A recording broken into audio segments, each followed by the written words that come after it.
My name is Peter Harper. You've tuned into Pessac Jam Radio. It's such an honor to share this day with you. Let's get it on.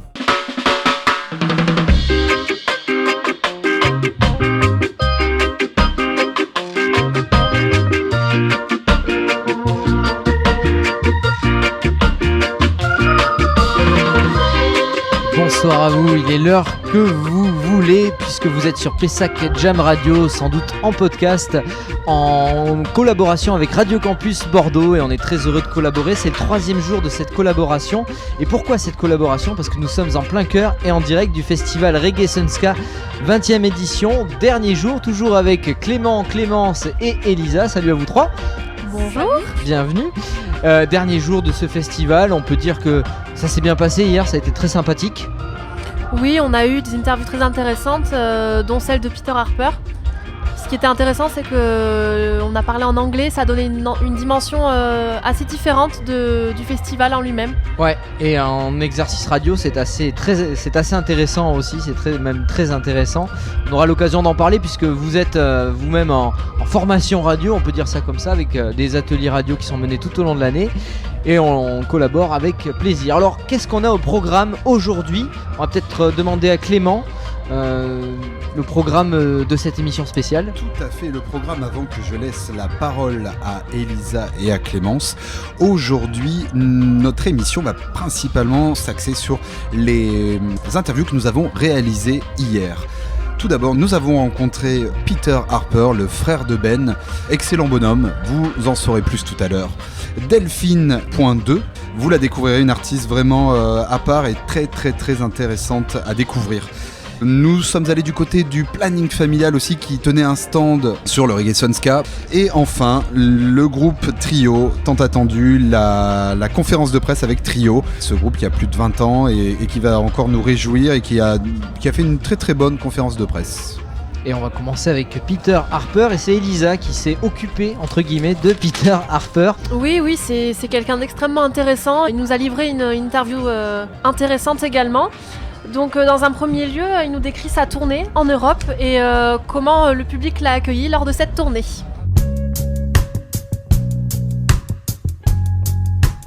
Merci d'avoir accepté notre invitation. Nous sommes la Pessac Jam Radio, la radio de Pessac. C'est un plaisir. Merci pour votre invitation. Nous avons quelques questions dans le but de vous connaître mieux et de savoir qui vous êtes vraiment. Alors du coup, ma première question, est-ce que c'est votre premier festival ? C'est ma première tournée européenne et mon premier Reggae Sunska. Ce festival est le dernier de ma tournée européenne. C'était vraiment incroyable. Alors vous avez fait beaucoup de festivals. Lequel a été le meilleur selon vous ? Oh mon Dieu, c'est une bonne question. Dans chaque concert, chaque festival, chaque petit bar dans lequel je me suis présenté, j'ai exactement le même objectif. Offrir le meilleur de moi-même et le meilleur show que je puisse offrir. Chaque festival a été incroyable et phénoménal. Le public était debout, réceptif. Le Reggae Sunska est mon dernier festival, donc peut-être qu'il surpasse les autres, mais ils ont tous été incroyables.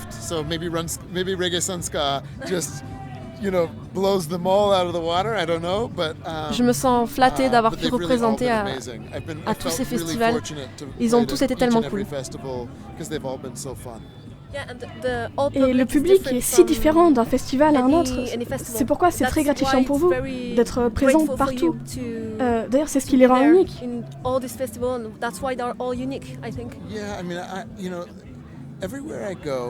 N'importe où je suis allée, les gens étaient bons, si gentils, si agréables et vraiment investis. C'était impressionnant. Je me sens tellement flattée de faire cette tournée en tant que musicien et dire que c'est mon job, c'est assez impressionnant. Vous êtes une belle personne. C'est pourquoi les gens vous aiment autant en fait et qu'ils sont si reconnaissants à votre égard. Je suis si honorée et flattée de faire ce que je fais. Les gens le sentent, apprécient et ça me rend encore plus flattée. J'apprécie plus également. Je deviens de plus en plus flatté à chaque fois que ça va crescendo.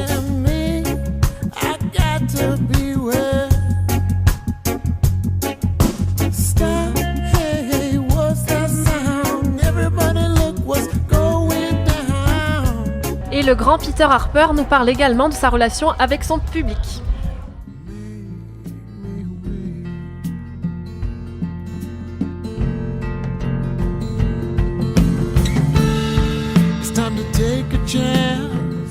C'est comme une famille, tu es très proche de ton public. J'adore le public.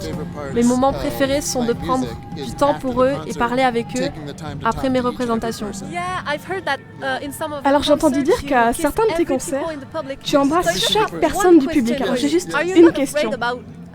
Tu n'as pas peur d'avoir des maladies?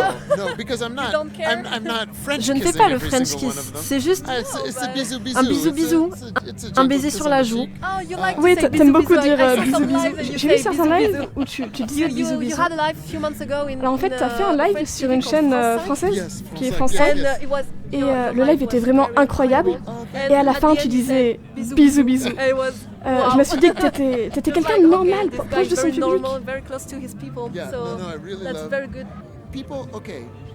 Les gens viennent au concert et restent tout le long de celui-ci. Ils prennent le temps de parler avec moi, c'est incroyable, vraiment cool. Tout le monde est là pour passer du temps avec moi, c'est donc excitant de les rencontrer. C'est vraiment gratifiant. Et chaque personne qui est excitée de venir me voir, j'en deviens excitée moi-même à l'idée de les rencontrer et passer du temps avec eux. Et vous et votre radio êtes venus me voir et moi je me dis, allons parler, allons passer du temps ensemble. C'est le meilleur moment de la vie, c'est l'humanité. Ouais, on doit tous être proches les uns des autres afin d'avoir plus confiance en nous. Enfin, surtout pour les artistes, ils produisent un meilleur travail et une meilleure musique. Juste parce que je joue de la guitare, que je chante, ça ne me rend pas forcément meilleur que les agents de nettoyage du Reggae Sun-Ska. On a tous un job important à réaliser. Sans l'un d'entre eux, il manquerait quelque chose à ce monde.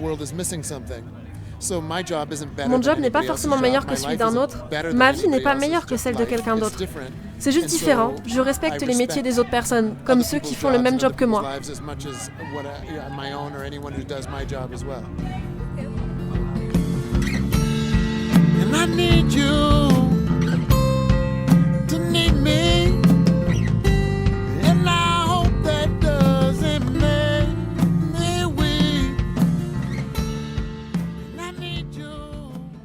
Et Clément a eu la chance de voir le grand Peter Harper sur la scène du Reggae Sun-Ska aujourd'hui à 17h45.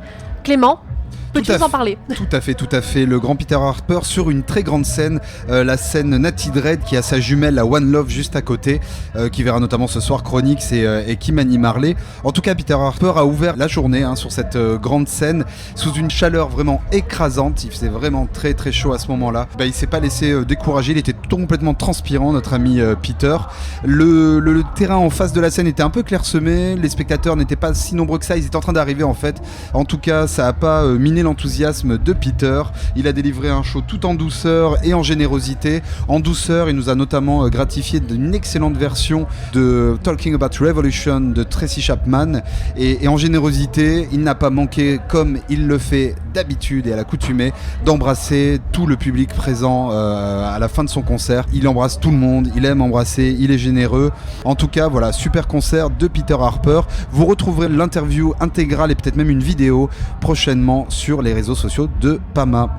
Et on passe à Delphine. Alors Delphine qui n'est pas ici sur le plateau, je ne m'adresse pas à quelqu'un, mais qui est une artiste qui s'est produite aussi sur la scène Rebel, il me semble. Eh bien oui, Delphine qu'on a pu interviewer. Elle sortait juste de scène, donc c'était tout chaud. Elle nous a donné ses impressions sur la scène qu'elle vient de réaliser. Et on y va. Salut, c'est Delphine pour Pessac Jam Radio. Big love, unity. Be there, Delphine Blue Soul.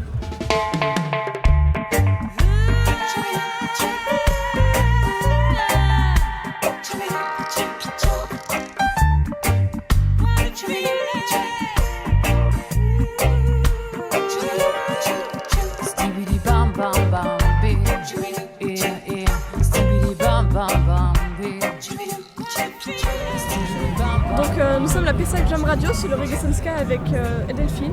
Salut Delphine. Salut à vous. Tu sors juste de scène là, il y a à peine une heure. Comment ça s'est passé ? Très bien. Mieux, encore mieux que je le pensais. On s'imagine toujours que ça va être bien, on espère que ça va être bien.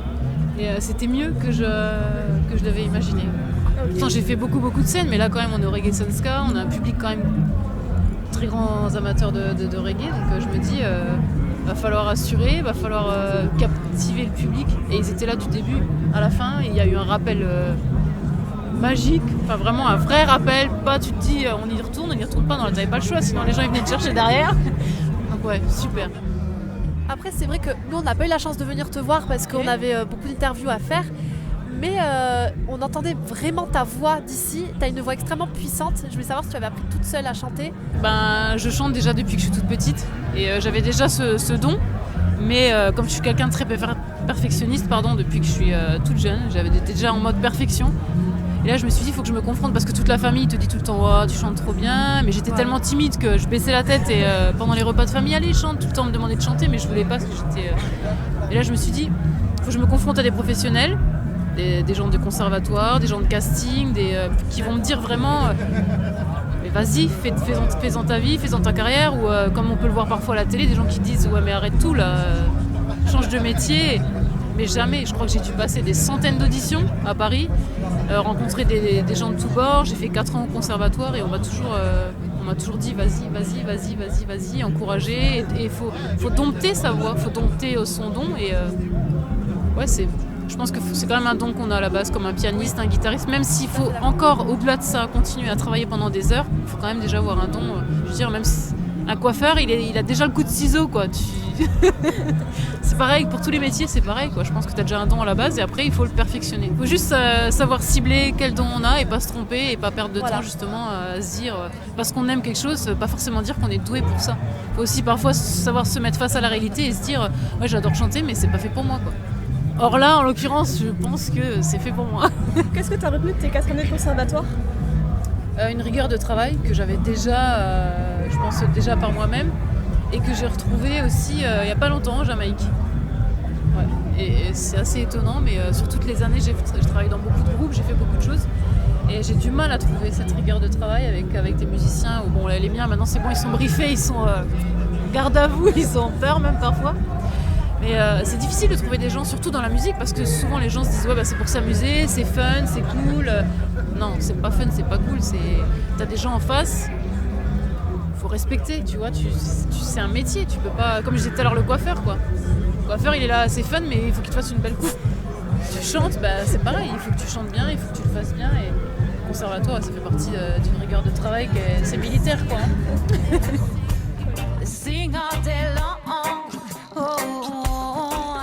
Et on continue avec Delphine qui nous parle maintenant de sa relation avec le public et de ses nouvelles créations. T'es partie jusqu'en Jamaïque, en fait t'as fait un peu le tour du monde pour faire ton nouvel album.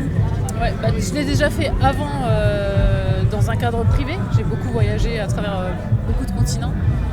Et après quand j'ai fait de la musique, je me suis dit c'est obligé, c'est ma personnalité, il faut que ça se retrouve dans l'album. Si je veux faire voyager les gens, si je veux faire partager aux gens les choses que j'ai pu faire et que certains n'auront certainement pas la chance de faire. Donc du coup je me suis dit il faut que je fasse voyager ma musique. Donc les mix, je les ai fait certains à Londres, certains à New York, certains en Jamaïque, d'autres en France. Si tu fais voyager la musique, je pense que ça s'entend, j'espère que les gens l'entendent quand ils écoutent l'album. Il y a certaines vibrations, quand tu vraiment ressens la musique, tu sens que ça n'a pas été fait forcément par telle ou telle personne. Tu lis les noms, ça rend les choses un peu exotiques, ça fait voyager. Tu lis, tiens, ça a été mixé à New York, ça a été mixé à Kingston. C'est pas par fierté que je l'ai fait, pour dire ouais, moi je voyage dans le monde, je rencontre plein de gens importants. Mais non, ces gens ils sont importants parce qu'ils font de la musique exceptionnelle. C'est pas moi. Moi je leur donne juste l'opportunité de travailler sur ma musique. C'est un partage, je pense que... j'espère que c'est ce que les gens entendent quand ils mettent lecture, quoi. Est-ce que vous avez l'impression que le public est mixte ? Là, on sent quand même qu'on a face à nous un public reggae, mais par exemple, quand j'ai fait mon deuxième morceau qui est Sunshine, qui est beaucoup plus funky, les gens sont réactifs. La chanson d'après, c'était Run, qui est beaucoup plus pop.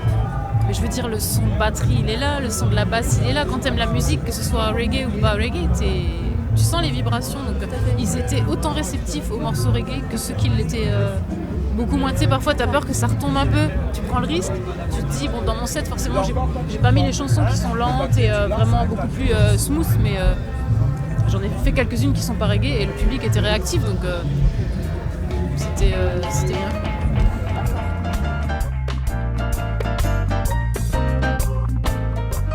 Alors ça c'était l'interview de Delphine qui suivait l'interview de Peter Harper, j'espère que l'accent est bon. Le Reggae Sunska, c'est aussi tout un tas de stands d'animation, on y apprend plein de choses, y compris sur le social. Il y avait un stand qui s'appelait Planning Familial. Clémence, tu t'y es rendu. Alors dans Planning Familial, il y a planning, donc ça fait penser à calendrier, et à familial, ça fait penser à famille. C'est quoi en fait le planning familial? C'est le calendrier des familles. On a l'école à 17h, on a le solfège à 18h le samedi, c'est ça? Eh bien écoute, tu peux être en famille et avoir solfège et école, ça pose aucun problème. Le planning familial, du coup, c'est pour apprendre à gérer ta famille et à choisir vraiment le calendrier de ta famille, c'est-à-dire concrètement quand est-ce que tu fais tes gosses. Parce que t'as envie de le prévoir, t'as pas envie que ça arrive comme ça. On a pu les interviewer sur le Reggae Sunska, donc je te laisse les écouter. Donc en fait, nous sommes le planning familial de Giron, donc une association militante d'éducation populaire et féministe. Et donc en règle générale, on propose un lieu d'écoute, d'information et d'orientation au sein du planning familial. Nous avons des permanences, mais on fait aussi des animations en milieu scolaire ou autre. Et on tient aussi des stands donc, au sein de ce festival pour faire de la prévention en santé sexuelle. Alors pourquoi venir au Reggae Sunska? Pour toucher davantage de jeunes aussi, qui est quand même un de nos publics privilégiés. Faire connaître le planning familial aussi, puisque c'est important, je pense, aussi, qu'on puisse aller vers nos publics en sortant hors nos murs. Et les festivals sont le genre d'endroit où on peut toucher un maximum de publics qui ne viendront pas nécessairement dans nos permanences. Tout à l'heure, vous aviez des affiches posées au sol avec des phrases. Comment ça s'est passé? Est-ce que c'est des phrases d'enfants, d'adultes? En fait, c'est des phrases de personnes qu'on est allé interroger, des paroles qu'on a récoltées dans la rue, à l'aide d'un dispositif qui s'appelle le porteur de parole. Donc l'idée, c'est d'afficher une question dans la rue et d'afficher les réponses des gens qui ont bien voulu répondre à la question. C'est une exposition de parole tout simplement et les gens peuvent ou répondre à la question ou réagir à une parole qui les a choqués et afficher leur témoignage s'ils le souhaitent. Et c'est un projet qu'on a mené avec des lycéens d'un lycée de Bordeaux, de Lormont plus exactement, parce qu'on voulait former des jeunes lycéens relais. Donc ils sont venus avec nous interroger des personnes sur la question être un homme, être une femme, c'est quoi ?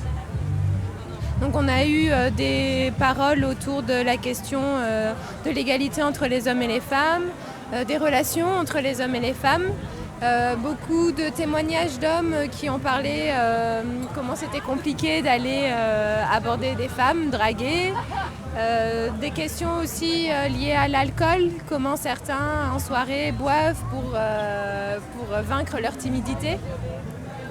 Et les réponses de collégiens, beaucoup, surtout sur la question des réseaux sociaux. On a eu beaucoup de témoignages de jeunes d'entre 13 et 15 ans qui sont venus parler des questions d'Internet et de la difficulté de la vie privée qui devient vie publique, en fait, à cause des réseaux sociaux.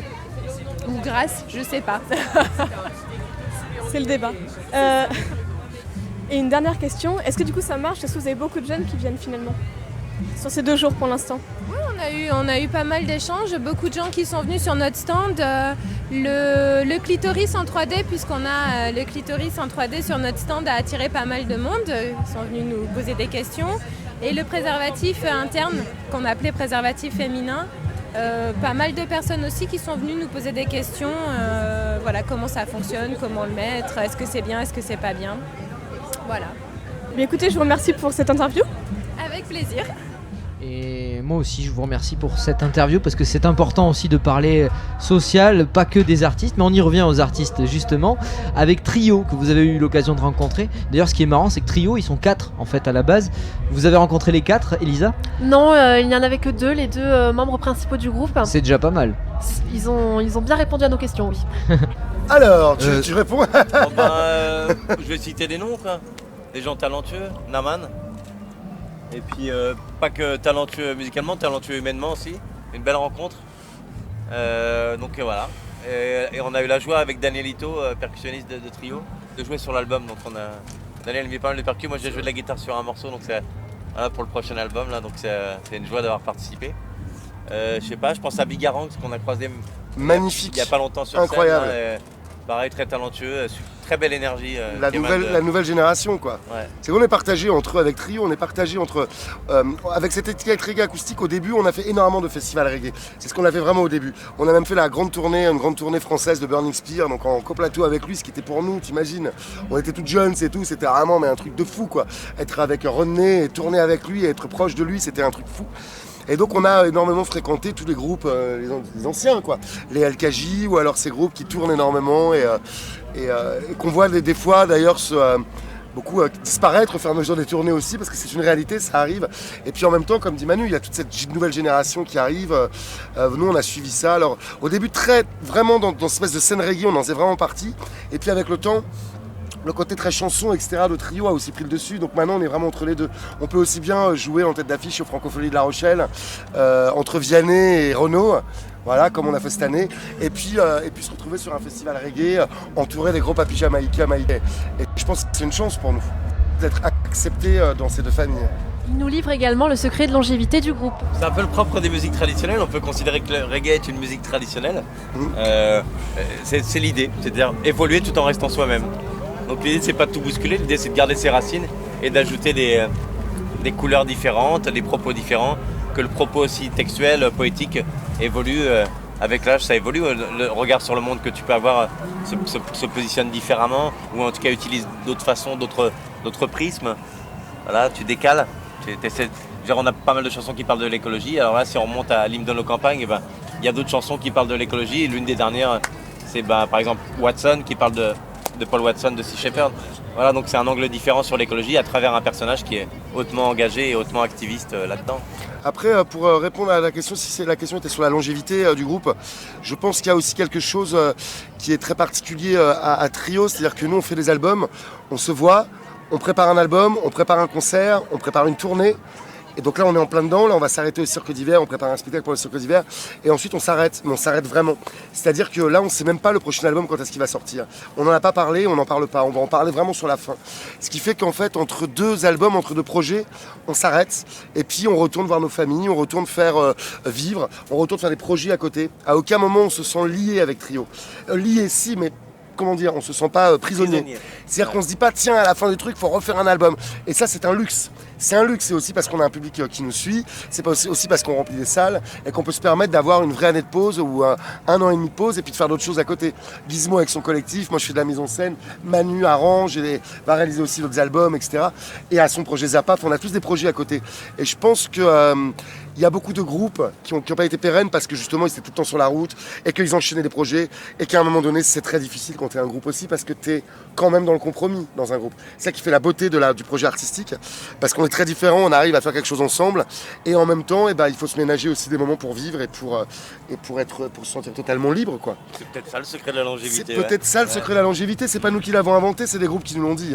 Nous à l'époque c'est des groupes comme Zebda, quand ils étaient à fond, etc., tomber la chemise, etc., qui s'est fait faites attention les gars, enchaînez pas trop parce que si vous enchaînez à donf, vous allez voir, vous allez vous épuiser et quand on est épuisé, on n'arrive plus à entendre l'autre, on a du mal à faire des choses ensemble. C'est des conseils qu'on a écoutés et même il y a plein de groupes, des groupes qui ont la même longévité que nous. Je pense au Louise Attack, je pense à des groupes comme ça, même si on est Sensimilia ou des groupes comme ça. Ils nous expliquent également comment ils concilient leur côté positif, caractéristique de Trio et l'évocation de thèmes importants tels que le doute, la peur et les attentats. Mais pourquoi ? Parce qu'on aime la vie, parce qu'on aime la vie.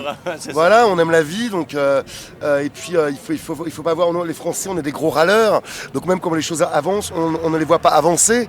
Et nous qui sommes aux premières loges pour parler de thèmes comme l'écologie, oui, en effet, on a un Trump aujourd'hui, il y a des choses terribles, mais en même temps, il y a une conscientisation de l'écologie qui est beaucoup plus forte qu'avant. Nous, il y a 20 ans, on passait pour les gros babacools, tu vois, qui vont en pantacourt, en train de fumer des pétards et les pauvres écolos, quoi. Aujourd'hui, on se rend compte qu'avec le temps, il y a plusieurs albums, on a un morceau qui s'appelait Greenwashing, avant même que ce terme devienne un terme très très connu, etc. Mais s'il y a du greenwashing, ça prouve aussi qu'il y a une vraie que les choses avancent, quoi. Donc nous, c'est ça qu'on a envie de donner aux gens. On n'a pas envie de faire un album plombant et il y en a qui le font très bien. Nous, on reste positif. On est là pour faire rêver les gens, les faire rêver, les faire voyager. Même si les thèmes sont abordés, en effet, comme tu disais, peuvent être graves. Avec de la conscience, beaucoup de conscience. Ouais. Ça serait impensable de retourner vers quelque chose de... Enfin, d'aller vers quelque chose d'ignorant. Qu'on ne peut pas avancer en ignorant le monde qui est le nôtre. C'est impossible. Le principe de la naïveté, si tu as compris ce que c'est, tu ne l'es plus. Tu n'es plus naïf. Quand on a compris le principe. Après leur tournée d'1 an, ils nous expliquent leur vision de l'évolution des mentalités du public et des auditeurs. Ça, c'est difficile de savoir ce que les gens font après en partant avec les chansons. On n'est pas les politiques, là. Ouais, c'est ça. Ou alors politique au sens étymologique du terme. Mais... Citoyen, quoi. Non, ce qui donne toujours évidemment beaucoup de joie et de gratitude, c'est de sentir que les gens sont heureux d'être ensemble, de se réunir, de célébrer. La musique, c'est un moyen fabuleux de célébrer la vie, quoi qu'il arrive. Les festivals, c'est ça. Tu rencontres plein de publics différents, pas forcément ton public, parce qu'il y a le public des autres artistes, donc tu rencontres d'autres artistes et les publics se mélangent. C'est multiculturel un festival. C'est ça qui est hyper stimulant. Je crois que pendant ces périodes aussi de peur, de repli sur soi, le fait de se retrouver dans un festival prend encore plus de sens. Et il y a une envie aussi, je pense qu'on est comme ça, c'est humain, c'est peut-être même animal. Quand on a vu le grand rassemblement qu'il y a eu après Charlie Hebdo, quand tout le monde s'est retrouvé, le Je suis Charlie, etc., c'est vraiment cette envie de se retrouver. Alors après, on peut y trouver un sens politique, etc. Mais je crois que le premier truc, c'est on a peur, mais on va aller au-delà de la peur, on va se retrouver. Et le fait de se retrouver dans des festivals comme ça, même si les festivals cette année, on est bien placé pour le savoir, sont extrêmement fliqués, beaucoup plus qu'à l'habitude, ce qui est normal. Donc il y a encore ce climat-là quand on rentre dans le festival. N'empêche que quand il y a un rassemblement autour d'un artiste, autour d'une musique, je pense que c'est encore plus fort et je pense qu'on en a besoin. On en a encore plus besoin en période de crise. Et nous on le voit, ça, on en est témoin. Vous le voyez, ça a coupé avant la fin. On va profiter du fait que ce soit le dernier jour de cette collaboration, de cette émission spéciale Pessac Jam Radio, Radio Campus Bordeaux. On se lâche, puisque Trio, on connaît tous. Vous allez chacun chanter un air, un refrain de Trio que vous avez reconnu. On va commencer avec toi, Clément. C'est l'air de nos campagnes, c'est l'air pur des montagnes. Ok, à peu près. L'hymne de nos campagnes. Oui, mais moi c'est l'air. C'est l'air. Un air, un hymne, c'est synonyme. C'est pareil, un bon hymne, c'est un bon air à chanter. Et c'est un bon air à chanter. Exactement. Elisa ? Les gars, désolé pour hier soir d'avoir fini à l'envers. La tête dans le cul dans le brouillard. Les gars, désolé pour hier. Et Clémence ? Watson, tu vas pêcher des requins et des dauphins. Watson, on se retrouve tous les matins. Watson. Eh bien merci à tous de nous avoir suivis. Le mot de la fin, c'est pour Peter Harper.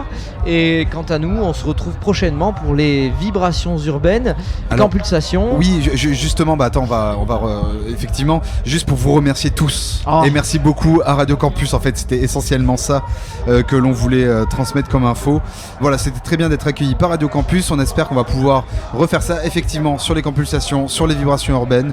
Et puis, nous, demain, on va encore refaire une émission avec les interviews d'aujourd'hui, avec Satya, Marie l'Astérisque et peut-être Kenny Arcana, Hippocampe également. Donc moi je vous dis pas à demain, mais l'émission continue et le Pessac Jam Radio continue. À demain donc, quand même.